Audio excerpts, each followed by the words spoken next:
Hi guys, welcome back to drama tale. അടുത്ത ദിവസം മുതൽ 10 ഡേയ്സ് അവർക്ക് വിന്റർ ഹോളിഡേ ആണ്. ഈ ഹോളിഡേ ടൈമിൽ കറങ്ങി നടക്കരുതെന്നും പറഞ്ഞ് അവർക്ക് ഒരുപാട് ഹോംവർക്ക് കൊടുത്തിട്ടുണ്ടാകും. ഹോളിഡേ കഴിഞ്ഞാൽ അവിടെ എക്സാം ആയിരിക്കും.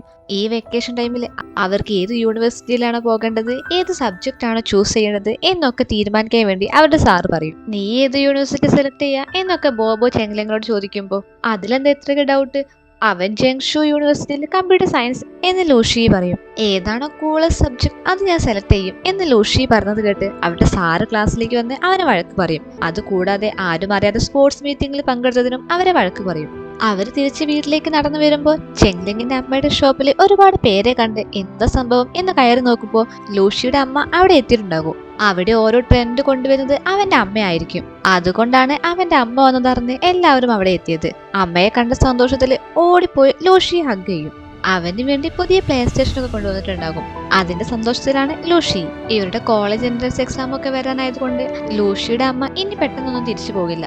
ഇപ്പൊ മോംസ് ഗാങ് ഇരുന്ന് അവരുടെ മക്കൾ പോകാനിരിക്കുന്ന യൂണിവേഴ്സിറ്റിയെ കുറിച്ചും അവർ സെലക്ട് ചെയ്യുന്ന സബ്ജക്റ്റിനെ കുറിച്ചൊക്കെ ഡിസ്കസ് ചെയ്യാണ്. അവന്റെ ഗെയിമിംഗ് സ്റ്റേഷൻ ഒക്കെ നോക്കുമ്പോൾ അവന്റെ അച്ഛൻ അവിടേക്ക് വന്ന് സ്കൂളിൽ വെച്ച് ഏറ്റവും സിമ്പിളായ സബ്ജക്റ്റ് എടുക്കും എന്ന് പറഞ്ഞതിനെ കുറിച്ച് ചോദിക്കും. നിനക്ക് വേണ്ടി കുറച്ച് സബ്ജക്റ്റ് ഒക്കെ ഞാൻ സെലക്ട് ചെയ്ത് വെച്ചിട്ടുണ്ട് എന്ന് അച്ഛൻ പറഞ്ഞത് കേട്ട് അച്ഛൻ പറഞ്ഞതൊന്നും എനിക്ക് ഇഷ്ടപ്പെടാൻ പോകുന്നില്ല, അതുമല്ല എന്റെ ഫ്യൂച്ചർ ഞാനല്ലേ നോക്കേണ്ടത് എന്നും പറഞ്ഞ് അവരടിയാക്കും. ലാസ്റ്റ് അവന്റെ അമ്മ അവിടെ എത്തിയിട്ടായിരിക്കും അതൊക്കെ സോൾവ് ചെയ്യുക. ചെങ്ലിങ് ലൂഷിയും വീഡിയോ ഗെയിം കളിക്കായിരിക്കും.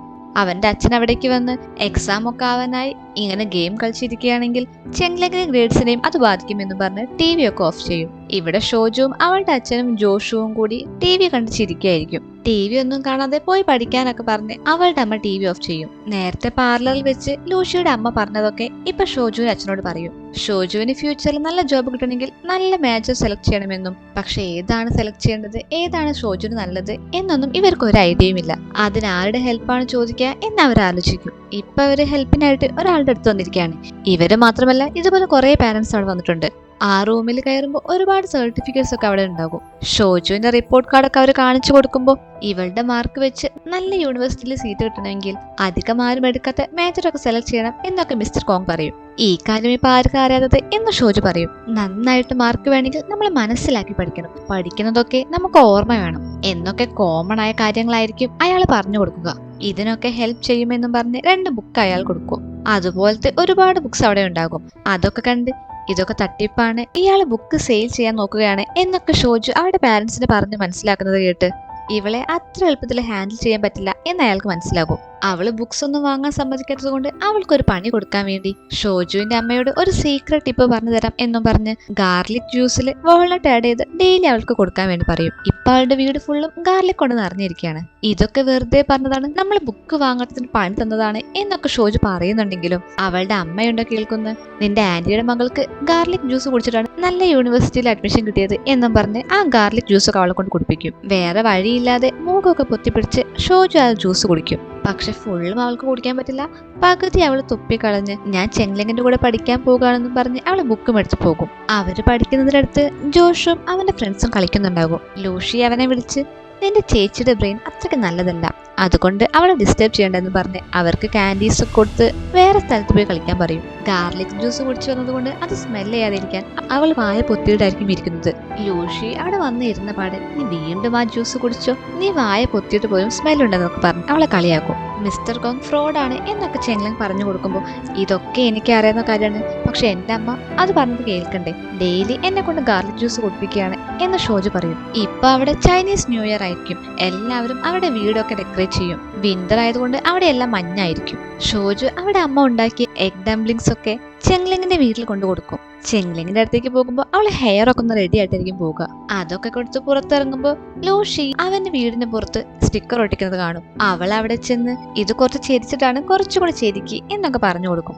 അവൾ പറഞ്ഞതുപോലെ ഒട്ടിച്ച് താഴെ എത്തുമ്പോഴേക്കും അവൾ കള്ളം പറഞ്ഞതാണെന്ന് അവന് മനസ്സിലാവുക. അങ്ങനെ അവൻ അവളെ ഓടി പിടിച്ച്, നിനക്ക് നല്ല സ്പീഡിൽ ഓടാൻ അറിയില്ലേ, നിനക്ക് എന്നാ സ്പോർട്സ് യൂണിവേഴ്സിറ്റിയിൽ അഡ്മിഷൻ എടുത്തൂടെ എന്ന് അവൻ ചോദിക്കും. അവളോട് അവിടെ നിൽക്കാൻ പറഞ്ഞ് അവൻ അകത്തേക്ക് പോകും. അവൻ വരുമ്പോഴേക്കും അവൾ ആ സ്റ്റിക്കറൊക്കെ റെഡിയാക്കി കൊടുക്കും. അവന്റെ അച്ഛൻ അവന് വേണ്ടി ഓരോ യൂണിവേഴ്സിറ്റിന്റെ പേരും അവിടുത്തെ മേജേഴ്സ് ഒക്കെ ഒരു ലിസ്റ്റായിട്ട് എഴുതി വെച്ചിട്ടുണ്ടാകും. അതൊക്കെ അവൻ അവൾക്ക് കൊടുക്കും. ഇത് നിനക്ക് വേണ്ടി ഉണ്ടാക്കിയതല്ലേ എന്ന് അവൾ ചോദിക്കുമ്പോൾ, എനിക്ക് ഇതിന്റെ ആവശ്യമൊന്നുമില്ല, ഞാൻ ഏത് മേജർ സെലക്ട് ചെയ്യേണ്ടത് എന്ന് ഞാൻ ആദ്യം തീരുമാനിച്ചു വെച്ചിട്ടുണ്ട് എന്നൊക്കെ അവൻ പറയുമ്പോൾ നീ ഏത് സെലക്ട് ചെയ്യുന്നത് എന്ന് അവൾ ചോദിക്കും. പക്ഷെ അതൊന്നും അവൻ പറഞ്ഞു കൊടുക്കില്ല. ഷോജുവും അവളുടെ അമ്മയും TV കണ്ടുകൊണ്ടിരിക്കുമ്പോൾ ജോഷു പേപ്പർ പ്ലെയിൻ ഉണ്ടാക്കി കളിക്കായിരിക്കും. ആ പേപ്പറൊക്കെ അവൾ എടുത്തു നോക്കുമ്പോൾ ലൂഷി അവൾക്ക് കൊടുത്ത ആ പേപ്പർ കൊണ്ടായിരിക്കും അവൻ ഉണ്ടാക്കി കളിച്ചത്. അതിനൊക്കെ അവന് വഴക്ക് പറയുന്നത് കേട്ട് ആ ലിസ്റ്റ് ഞാൻ കണ്ടതാണ്, അതിലെല്ലാം വലിയ വലിയ മേജേഴ്സ് ആണുള്ളത്. നിന്റെ ഗ്രേഡ് വെച്ചിട്ട് വലിയ മേജേഴ്സ് ഒന്നും എടുത്താൽ നിനക്ക് സെലക്ഷൻ കിട്ടില്ല എന്ന് മിസ്റ്റർ കോങ് പറഞ്ഞത് ഓർമ്മയില്ലേ? അതുകൊണ്ട് ആ പേപ്പർ വെച്ച് അവൻ കളിച്ചോട്ടെ എന്നൊക്കെ അമ്മ പറഞ്ഞത് കേട്ട് എപ്പോഴും അവളെ ഇത്രയ്ക്ക് ഡീഗ്രേഡ് ചെയ്ത് അവളിൽ തീരെ കോൺഫിഡൻസ് ഇല്ലാതെയൊക്കെ പറയുന്നത് കേട്ട് സങ്കടം വന്ന് അവൾ അവിടെ നിന്ന് ഇറങ്ങിപ്പോകും. പോകുന്ന വഴി അവൾ വീഴുമ്പോൾ ലൂഷി അവിടേക്ക് വരുന്നുണ്ടാകും. അവളെ പിടിച്ചെഴുന്നേൽപ്പിച്ച് കളിയാക്കാൻ നോക്കുമ്പോൾ അവൾ അപ്സെറ്റ് ആയിരിക്കുന്നത് കണ്ട് എന്താ കാര്യം എന്നൊക്കെ അവൻ ചോദിക്കും. പക്ഷെ അവളൊന്നും പറയാത്തത് കൊണ്ട് അവൻ ചെങ്ലിങ്ങിന്റെ കൂടെ പോവുകയാണ്, അവളോട് വരുന്നതെന്ന് ചോദിക്കും. ആദ്യം അവൾ വരുന്നില്ല എന്ന് പറഞ്ഞാലും വീട്ടിൽ പോകാതിരിക്കാൻ അവൾക്ക് വേറെ വഴിയില്ലാതെ അവൾ അവന്റെ കൂടെ പോകും. അവൻ അവളെയും കൊണ്ടുപോവുക അവരുടെ സീക്രട്ട് പ്ലേസിലേക്കായിരിക്കും. ചെങ്ലൻ അവിടെ ലൂഷിക്ക് വേണ്ടി വെയിറ്റ് ചെയ്യായിരിക്കും. അവർ ആൽക്കഹോൾ കുടിക്കുന്നത് കണ്ട് അവൾ ചോദിക്കുമ്പോൾ ന്യൂ ഇയർ കഴിഞ്ഞാൽ നമുക്ക് 18 വയസ്സാകില്ലേ, പിന്നെ എന്താ പ്രശ്നം എന്ന് ലൂഷി ചോദിക്കും. ചെങ്ലൻ ഒരു ബോട്ടിൽ അവൾക്കും കൊടുക്കുമ്പോൾ തൊട്ടു മുമ്പ് അവരെ കുറ്റം പറഞ്ഞ സെയിം ഷോജു തന്നെ അത് വാങ്ങിച്ചു കുടിക്കും. ചെങ്ലിങ്ങിനും ലൂഷിക്കും മാത്രം വരുന്ന ഒരു സീക്രട്ട് പ്ലേസ് ആയിരിക്കും അത്. അവൾ അങ്ങനെ തണുത്തിരിക്കുന്നത് കണ്ട് ചെങ്ലിങ് അവന്റെ കയ്യിലെ ഗ്ലൗസ് ഒക്കെ ഊരി അവൾക്ക് കൊടുക്കും. ചെങ്ലിങ് കൊടുക്കുന്നത് കൊണ്ട് തന്നെ അവൾക്ക് വളരെ സന്തോഷമാകും. ലൂഷിയും അവന്റെ കഴുത്തിൽ സ്കാർഫ് ഊരി അവളുടെ കഴുത്തിൽ ഇട്ട് കൊടുക്കും. ലൂഷി അങ്ങനെ ചെയ്തത് കണ്ട് അവളൊന്ന് അത്ഭുതത്തോടു കൂടി നോക്കും. നിങ്ങൾ രണ്ടുപേരും ഇത്രയ്ക്ക് ജെന്റിൽമാൻ ആയിരുന്നോ എന്ന് അവൾ പറഞ്ഞു തീരുന്നതിന് മുമ്പേ ആ സ്കാർഫ് കൊണ്ട് അവൻ അവളുടെ കഴുത്തിൽ നിൽക്കും. അവൾ അവനെ അടിക്കുമ്പോൾ ഞാൻ തമാശക്ക് ചെയ്തതാണ് എന്നൊക്കെ ലൂഷി പറയും. കുറച്ചു മുമ്പ് നീ എന്തിനാ അപ്സെറ്റ് ആയത് എന്ന് ചെങ്ലിങ് ചോദിക്കുമ്പോൾ നടന്ന കാര്യമൊക്കെ അവൾ പറയും. ഇത്രയ്ക്ക് ചെറിയ കാര്യത്തിനാണ് നീ അപ്സെറ്റ് ആയത്, ഞാൻ വിചാരിച്ചു നിനക്ക് അമ്മയിൽ നിന്ന് അടി കിട്ടി എന്ന് ലൂഷി പറയുമ്പോൾ എന്റെ അമ്മയുടെ കണ്ണിൽ എപ്പോഴും ജോഷു ആണ് ബെറ്റർ. അമ്മയെ കാണിക്കാൻ വേണ്ടിയെങ്കിലും എനിക്ക് നല്ല യൂണിവേഴ്സിറ്റിയിൽ അഡ്മിഷൻ എടുക്കണം എന്ന് അവൾ പറയുമ്പോൾ നിങ്ങൾ രണ്ടുപേരും ഏത് യൂണിവേഴ്സിറ്റിയാണ് സെലക്ട് ചെയ്യുന്നത് എന്ന് ചെങ്ലൻ ചോദിക്കും. ജോങ്ഷു യൂണിവേഴ്സിറ്റിയിൽ മെഡിക്കൽ സയൻസ് എടുക്കാനായിരിക്കും ലൂഷിയുടെ പ്ലാൻ. ചെറുപ്പം മുതലേ ഒരു ഡോക്ടർ ആവാനായിരിക്കും അവന്റെ ആഗ്രഹം. നിങ്ങൾ രണ്ടുപേരും അവിടെയാണെങ്കിൽ ഞാനും അവിടെ ചേരും എന്ന് അവൾ പറയുമ്പോൾ നീ എന്തിനാ എപ്പോഴും എന്നെയും ചെങ്ലിങ്ങിനെയും ഫോളോ ചെയ്യുന്നത് എന്ന് ലൂഷി ചോദിക്കും. ഞാനും ജോങ്ഷു യൂണിവേഴ്സിറ്റിയിൽ കൊടുക്കും, ഫസ്റ്റ് അറ്റംപ്റ്റിൽ കിട്ടിയില്ലെങ്കിൽ ഞാൻ സെക്കൻഡ് അറ്റംപ്റ്റിൽ കൊടുക്കും എന്നവൾ പറയുമ്പോൾ ഓക്കെ ഓക്കെ എന്നൊക്കെ പറഞ്ഞ് അവര് ചിയേഴ്സ് പറയും. ന്യൂ ഇയർ ആയതുകൊണ്ട് 12 മണിയാകുമ്പോൾ അവിടെ ഫയർ വർക്ക്സ് നടക്കുമ്പം അവരെല്ലാവരും ഹാപ്പി ന്യൂ ഇയർ എന്നൊക്കെ ഉറക്കെ വിളിച്ച് വിഷ് ചെയ്യും. എക്സാം കഴിഞ്ഞാൽ ഞാൻ ബീച്ച് സൈഡിൽ പോകും എന്ന് ചെങ്ലിൻ പറയുമ്പോൾ ഞങ്ങളും നിന്റെ കൂടെ വരും എന്ന് ഷോജുവും ലൂഷിയും പറയും. അവര് 3 പേരും നല്ല ഹാപ്പി ആയിട്ട് ന്യൂ ഇയർ ഒക്കെ എൻജോയ് ചെയ്യും. അതൊക്കെ കഴിഞ്ഞ് അവരുടെ വീട്ടിലേക്ക് പോകുമ്പോൾ ഷോജുവിന്റെ അച്ഛൻ അവളെ വെയിറ്റ് ചെയ്യുന്നുണ്ടാകും. നീ എവിടെയായിരുന്നു, എത്ര നിന്നെ തിരഞ്ഞു എന്നൊക്കെ അവളുടെ അച്ഛൻ വന്ന് പറയുമ്പോൾ അവള് ഞങ്ങളുടെ കൂടെ ഫയർ വർക്ക് കാണാൻ വന്നതായിരുന്നു എന്നൊക്കെ ചെങ്ലങ് പറയും. ചെങ്ലങ്ങും ലൂഷിയും വീട്ടിൽ പോയതിനു ശേഷം അവര് രണ്ടുപേരും നടന്നു പോകുമ്പോൾ അമ്മ ഇതുപോലെ വഴക്ക് പറഞ്ഞെന്ന് വെച്ച് ഇനി പുറത്തു പോകരുത്, ഞാനും അമ്മയും ഒരുപാട് ടെൻഷൻ അടിച്ചു എന്നൊക്കെ അവളെ അച്ഛൻ പറഞ്ഞ് സമാധാനിപ്പിക്കും. ചെറുതാകുമ്പം എല്ലാവരോടും അച്ഛനെയാണോ അമ്മയാണോ കൂടുതൽ ഇഷ്ടം എന്ന് ചോദിക്കും. അതിനൊരു ആൻസർ ചെയ്യാൻ എല്ലാവർക്കും പാടായിരിക്കും. പക്ഷെ ഷോജുവിന്റെ കാര്യത്തിൽ അവൾക്കത് ഈസി ആയിരുന്നു. ചെറുപ്പം മുതലേ അവൾക്ക് അവളുടെ അച്ഛനെ ആയിരുന്നു ഇഷ്ടം. അതുപോലെ തന്നെ അവളുടെ അമ്മയ്ക്കും അമ്മയുടേതായ ഇഷ്ടം ഉണ്ടാകും എന്ന് അവൾ മനസ്സിലാക്കും. ചെങ്ലൻ അവൾക്ക് ഉണ്ടാക്കി കൊടുത്ത സ്നോമാനൊക്കെ അവളെ വീട്ടിലേക്ക് കൊണ്ടുവന്നിട്ടുണ്ടാകും. പക്ഷെ രാവിലെ ആവുമ്പോഴേക്കും അതൊക്കെ അലിഞ്ഞു പോകും. സ്കൂളിലെത്തുമ്പോൾ അവൾക്ക് ജോഷു യൂണിവേഴ്സിറ്റിയാണ് പോകേണ്ടത് എന്നറിയുന്ന സാറ് അവളുടെ ഗ്രേഡ് അനുസരിച്ച് ആ യൂണിവേഴ്സിറ്റിയിൽ കിട്ടാൻ ചാൻസ് ഇല്ല എന്നും നമ്മളുടെ കാപ്പബിലിറ്റിക്ക് അനുസരിച്ച് വേണം നമ്മൾ കോഴ്സ് സെലക്ട് ചെയ്യാൻ എന്നൊക്കെ പറഞ്ഞു കൊടുക്കുമ്പോൾ അവൾ ജസ്റ്റ് ട്രൈ ചെയ്ത് നോക്കട്ടെ, അവൾക്ക് അവളിൽ തന്നെ വിശ്വാസമുണ്ട് എന്നവൾ പറയും. അവര് 3 പേരുടെയും അമ്മമാര് നടന്നു വരുമ്പോൾ എക്സാമിന് നല്ല മാർക്ക് കിട്ടാൻ വേണ്ടി കുറച്ച് പേര് കുറച്ച് സപ്ലിമെന്റ്സ് വിൽക്കുന്നുണ്ടാകും. കുറെ ആളുകളുള്ളത് കാരണം അവർക്കത് വാങ്ങാൻ പറ്റില്ല. പക്ഷെ അങ്ങനെ ഒന്ന് വിട്ടുകളയാൻ അവര് റെഡിയല്ല.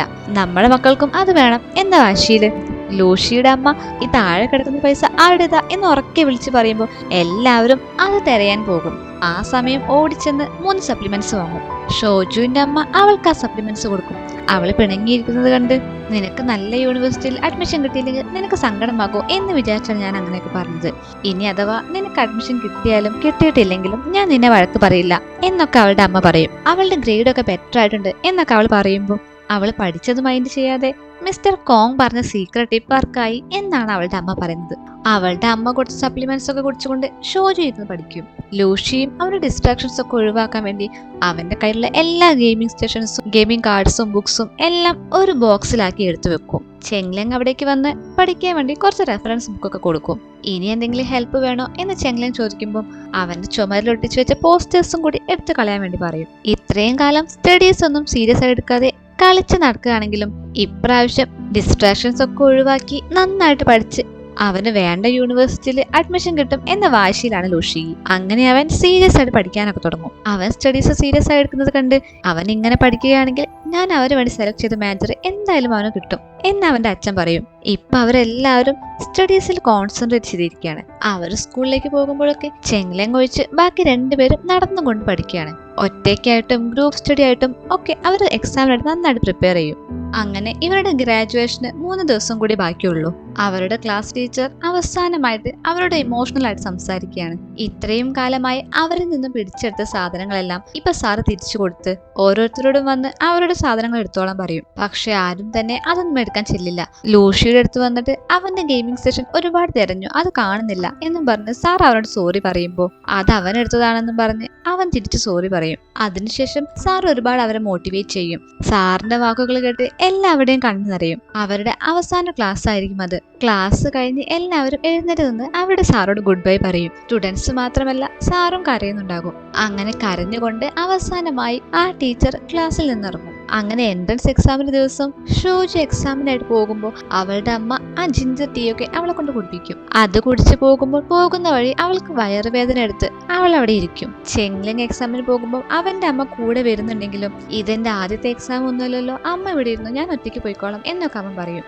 അവന്റെ കയ്യിൽ സ്വീറ്റ്സ് ഒക്കെ കൊടുത്ത് അമ്മ അവന് പറഞ്ഞയക്കും. ലൂഷിയുടെ കൂടെയും അവന്റെ അച്ഛനും വരുന്നുണ്ടാകും. അവൻ ഒറ്റയ്ക്ക് പോയിക്കോളാം എന്ന് ഒരുപാട് തവണ പറയുന്നുണ്ടെങ്കിലും അതിനൊന്നും സമ്മതിക്കാതെ അവന്റെ അച്ഛൻ അവനെയും കൂട്ടി പോകും.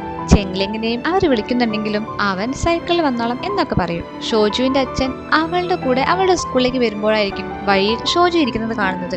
അവൾക്ക് വയറുവേദനയാണെന്ന് പറയുമ്പോൾ അവളെ സൈഡിലിരുത്തി മരുന്ന് വാങ്ങാനൊക്കെ അവളുടെ അച്ഛൻ പോകും. അവളുടെ അച്ഛൻ മരുന്നൊക്കെ വാങ്ങി വന്ന് അതൊക്കെ കുടിച്ച് അവരവിടുന്ന് പോകും. ചെങ്ലൻ പോകുന്ന വഴി ഒരു കാറ് വന്നിടിച്ച് അവൻ വീഴും. അവന് ആക്സിഡന്റ് ആവുന്ന സമയത്ത് തന്നെ അവന്റെ അമ്മയുടെ കയ്യിൽ നിന്നും പ്ലേറ്റ് ഒക്കെ വീണ് പൊട്ടും. കാറ് ചെന്നിടിച്ചത് ഒരാളുടെ ദേഹത്തേക്കായിരിക്കും. ആ ആളുടെ കാലെല്ലാം കാറിനടിയിലായിരിക്കും. അയാളുടെ മകള് അവിടെ ഇരുന്ന് കരയുമ്പോൾ അവൻ ചെറുപ്പത്തില് അവന്റെ അച്ഛനെ വിളിച്ച് കരഞ്ഞത് ഓർമ്മ വരും. അവൻ ഒറ്റയ്ക്ക് ആ കാറ് പൊക്കാൻ നോക്കുന്നുണ്ടെങ്കിലും അവനെ കൊണ്ട് അത് സാധിക്കില്ല. കാറിന്റെ ഡ്രൈവറും ഫേസ് ചെന്നിടിച്ച് ബോധം പോയി കിടക്കായിരിക്കും. അവൻ അങ്ങനെ കാറിൽ നിന്ന് ഫോൺ എടുത്ത് ആംബുലൻസിനെ വിളിക്കും. ആ കുട്ടിയെ സമാധാനിപ്പിക്കാൻ വേണ്ടി കാൻഡീസ് എടുക്കാൻ വേണ്ടി പോകുമ്പോൾ അവന്റെ ഹോൾ ടിക്കറ്റും കയ്യിൽ പിടിച്ച് അവന്റെ സാറ് പറഞ്ഞ കാര്യമൊക്കെ അവൻ ഓർക്കും. എന്നിട്ട് ആ ഫയൽ അവിടെ ഇട്ട് കാൻഡീസ് ആ കുട്ടിക്ക് കൊടുത്ത് അവൻ കാറ് പൊന്തിക്കാൻ നോക്കും. എക്സാം സെന്ററിൽ എത്തിയപ്പോൾ അവരുടെ ക്ലാസ് ടീച്ചർ അവർക്ക് സപ്പോർട്ട് നൽകാനായിട്ട് അവിടെ ഉണ്ടാകും. ലൂഷിയും ഷോജുവും എക്സാമിനായിട്ട് പോകും. എക്സാമിന്റെ ടൈം ആയപ്പം സ്റ്റുഡൻസിനെ എല്ലാം ഉള്ളിലാക്കി ഗേറ്റ് ഒക്കെ ക്ലോസ് ചെയ്യും. ഇവിടെ ആക്സിഡന്റ് നടന്ന സ്ഥലത്തേക്ക് ആംബുലൻസ് എത്തും. ചെങ്ലങ് വരാത്ത കാര്യം സാർ അപ്പോഴായിരിക്കും ശ്രദ്ധിക്കുക. ആംബുലൻസ് വന്ന പാടെ ചെങ്ലങ് അവന്റെ ബാഗ് എല്ലാം എടുത്ത് സ്കൂളിലേക്ക് പോകും. അവിടെ എത്തുന്നതും അവനൊന്നും നോക്കാതെ നേരെ ചെന്ന് അവനെ കയറ്റി വിടാൻ വേണ്ടി പറയും. ഷോജുവിന്റെ അച്ഛനും ലൂഷിയുടെ അച്ഛനും അവരുടെ ക്ലാസ് ടീച്ചറും എല്ലാവരും അവനെ കയറ്റാൻ വേണ്ടി പറയുന്നുണ്ടെങ്കിലും ടൈം കഴിഞ്ഞതുകൊണ്ട് അവനെ അകത്തേക്ക് കയറ്റി വിടില്ല. അവിടുത്തെ ഓഫീസിൽ ചെന്ന് ലൂഷിയുടെ അച്ഛനും അവരുടെ സാറും ചെങ്ലങ്ങിന് വേണ്ടി ഒരുപാട് റിക്വസ്റ്റ് ചെയ്യും. പക്ഷെ അവരുടെ റൂൾ പ്രകാരം അവനെ എക്സാമിന് കയറ്റാൻ പറ്റില്ല എന്ന് അവിടുത്തെ സാർ പറയും. ഇവർ ഒരുപാട് തവണ റിക്വസ്റ്റ് ചെയ്തിട്ടും അവനെ കയറ്റാത്തത് കണ്ട് ഷോജുവിന്റെ അച്ഛന്റെ ക്ഷമ കെട്ട് ചെങ്ലങ്ങിനെയും പിടിച്ചുകൊണ്ട് ഇവനെ എക്സാം ഹോളിലേക്ക് ഞാൻ കൊണ്ടാക്കാം, ആരാ എന്നെ തടയാൻ പറ്റുന്നത് എന്നും പറഞ്ഞ് പോകാൻ നിൽക്കുമ്പോൾ അവന്റെ ക്ലാസ് ടീച്ചറും ലൂഷിയുടെ അച്ഛനും വന്ന് അവരെ തടയും. ചെങ്ലങ്ങിന് വേണ്ടി അവരവിടെ കിടന്ന് ബഹളം വെക്കുന്നത് കണ്ട് ഇതൊന്നും ചെയ്തിട്ട് കാര്യമില്ല എന്ന് അവൻ അവരോട് പറയും. സങ്കടപ്പെട്ടിരിക്കുന്ന ചെങ്ലങ്ങിനോട് അവരുടെ ടീച്ചർ ഇനി അടുത്ത എക്സാമിന് നന്നായിട്ട് പ്രിപ്പയർ ചെയ്യാൻ വേണ്ടിയൊക്കെ പറയും. അവൻ അങ്ങനെ തിരിച്ച് വീട്ടിലേക്ക് ചെല്ലുമ്പോൾ അവനെ കണ്ട് ഒന്നും ചോദിക്കാതെ അവന്റെ അമ്മ അവന്റെ കൈയും പിടിച്ച് നിനക്ക് ഞാൻ ഫുഡ് ഉണ്ടാക്കിയിട്ടുണ്ടെന്നും പറഞ്ഞ് അകത്തേക്ക് വിളിച്ചു കൊണ്ടുപോകും. ഇതുപോലെ ഒരു കാർ ആക്സിഡന്റിലായിരിക്കും അവന്റെ അച്ഛനെ നഷ്ടപ്പെട്ടിട്ടുണ്ടാവുക. അതൊക്കെ ഓർത്തുകൊണ്ട് അവന്റെ അമ്മ ഇപ്പൊ ഒരുപാട് കരയും. അവന്റെ അമ്മയോട് സോറി ചോദിക്കുമ്പോൾ നീ ചെയ്തത് ശരിയായ കാര്യമാണ്, നിനക്ക് എക്സാം വേണമെങ്കിൽ വീണ്ടും എഴുതാം, പക്ഷെ ആ ഫാമിലിക്ക് ആ ആളെ നഷ്ടപ്പെട്ടാൽ അതൊരു തീരാ ദുഃഖമായിരിക്കും എന്ന് അവന്റെ അമ്മ പറയും. ഉച്ചയ്ക്ക് ശേഷമുള്ള എക്സാമിന് നന്നായിട്ട് പഠിച്ച് പ്രിപ്പയർ ആവാൻ വേണ്ടി പറയും. അവരങ്ങനെ എക്സാമിന് പോകാൻ വേണ്ടി ഇറങ്ങുമ്പോൾ ഷോജുവിന്റെ ഫാമിലിയും ലൂഷിയുടെ ഫാമിലി എല്ലാം അവിടെ ഉണ്ടാകും. നടന്നതെല്ലാം മറന്ന് അടുത്ത എക്സാം നന്നായിട്ട് എഴുതാൻ വേണ്ടി ലൂഷി അവനോട് പറയും. ഇനി ഒന്നുകൊണ്ടും പേടിക്കണ്ട, ഇവനെ ഞങ്ങൾ കൊണ്ടുപോയിക്കോളാം എന്നും പറഞ്ഞ് അവനെയും കൂട്ടി ഷോജുവിന്റെ അച്ഛനും ലൂഷിയുടെ അച്ഛനും പോകും. പക്ഷെ വീട്ടിലിരുന്നാൽ താൻ കൂടുതൽ ആൻഷ്യസ് ആവും എന്നും പറഞ്ഞ് ചെങ്ലെങ്ങിന്റെ അമ്മ അവന്റെ കൂടെ എക്സാമിന് പോകും. അങ്ങനെ അവരുടെ റിസൾട്ട് വരുന്ന ദിവസമാകും. ഷോജുവിന്റെ പാരന്റ്സും ലൂഷിയുടെ പാരന്റ്സും അല്ല അവരുടെ റിസൾട്ട് നോക്കുമായിരിക്കും. ഷോജുവിന് 750-ൽ 520 മാർക്ക് ഉണ്ടാകും. അവളുടെ മാർക്ക് കണ്ട് അവൾക്കോ അവളുടെ പാരന്റ്സിനോ വിശ്വസിക്കാൻ പറ്റുന്നുണ്ടാവില്ല. അങ്ങനെ അവൾ ആഗ്രഹിച്ച കോളേജിൽ തന്നെ അവൾക്ക് അഡ്മിഷൻ കിട്ടും. ഇപ്പൊ അവർ ക്ലാസ്മേറ്റ്സ് എല്ലാവരും കൂടി ഒത്തുചേർന്നതായിരിക്കും. ബോബോ മാത്രമായിരിക്കും എക്സാമിന് ഫെയിൽ ആയത്. ചെങ്ലെങ്ങിന് എക്സാം എഴുതാൻ സാധിക്കാത്തത് കൊണ്ട് അവൻ അതിന് വന്നിട്ടുണ്ടാവില്ല. ഇവരെ എല്ലാവരെയും പിരിയുന്നതിന്റെ സങ്കടമുണ്ടെന്നൊക്കെ ബോബോ പറയും. എല്ലാവരും ഇപ്പൊ സാഡ് മൂഡിലാണ്. ഷോജുവിനോട് ബോബോ ചോദിക്കും, നിന്റെ പാരന്റ്സ് ചെന്ന് കണ്ട ആ ട്യൂഷൻ ടീച്ചർ കാരണമാണോ നിനക്ക് ഇത്രയ്ക്ക് മാർക്ക് കിട്ടിയത് എന്നൊക്കെ ചോദിക്കുമ്പോൾ അയാളെ കുറിച്ച് മിണ്ടി പോകരുത്. അയാൾ കാരണമാണ് എക്സാമിന് അന്ന് എനിക്ക് വയറുവേദന വന്നത്. അയാൾ ഒരു ഫ്രോഡാണ് എന്നും പറഞ്ഞ് അവൾ ന്യൂസ് പേപ്പറൊക്കെ അവർക്ക് കാണിച്ചു കൊടുക്കും. ആ ഗാർലിക് ജ്യൂസ് കുടിച്ച് എനിക്ക് വയ്യാതായിരുന്നില്ലെങ്കിൽ ഇതിനെക്കാട്ട് കൂടുതൽ മാർക്ക് എനിക്ക് കിട്ടുമായിരുന്നു എന്നൊക്കെ ഷോജു പറയുന്നത് കേട്ട്, ആ ഗാർലിക് ജ്യൂസിന്റെ കൂടെ വാൾനട്ടും ഇല്ലായിരുന്നോ, അതുകൊണ്ടാണ് നിനക്ക് മാർക്ക് കിട്ടിയത്, അല്ലായിരുന്നെങ്കിൽ നീ പാസ്സാവുമ്പോൾ ചെയ്യില്ലായിരുന്നു എന്നും പറഞ്ഞ് ലൂഷി അവളെ കളിയാക്കും. അങ്ങനെ എല്ലാവരും ചിയേഴ്സ് ഒക്കെ പറഞ്ഞ് അവരുടെ പാർട്ടി എൻജോയ് ചെയ്യും. ഷോജു എക്സാമിന് പാസ്സായതുകൊണ്ട് അവളുടെ അമ്മയും അച്ഛനും ഒരു പാർട്ടി നടത്താം എന്നൊക്കെ പറയുന്നത് കേട്ട് ചെങ്ലെങ്ങിന് ഒരു എക്സാം മിസ്സായിട്ട് പോലും അവളേക്കാൾ മാർക്ക് അവരുണ്ട്, അതുകൊണ്ട് അവൾക്ക് വേണ്ടി പാർട്ടി നടത്തണ്ട എന്നൊക്കെ അവൾ പറയും. ചെങ്ലെങ്ങിന്റെ അവസ്ഥ കണ്ട് അവനെ സപ്പോർട്ട് ചെയ്യാനൊക്കെ അവളുടെ പാരന്റ്സ് പറയും. എങ്ങനെ ചെങ്ലെങ്ങിനെ മോട്ടിവേറ്റ് ചെയ്യും എന്നാലോചിച്ചിരിക്കുകയാണ് ഷോജു. ഇത് കാണിച്ചുകൊണ്ടാണ് ഇന്നത്തെ എപ്പിസോഡ് അവസാനിക്കുന്നത്. അപ്പൊ വീഡിയോ ഇഷ്ടപ്പെട്ടാൽ do like, share and subscribe. അടുത്ത എപ്പിസോഡായിട്ട് വരുന്നവരെ ബൈ.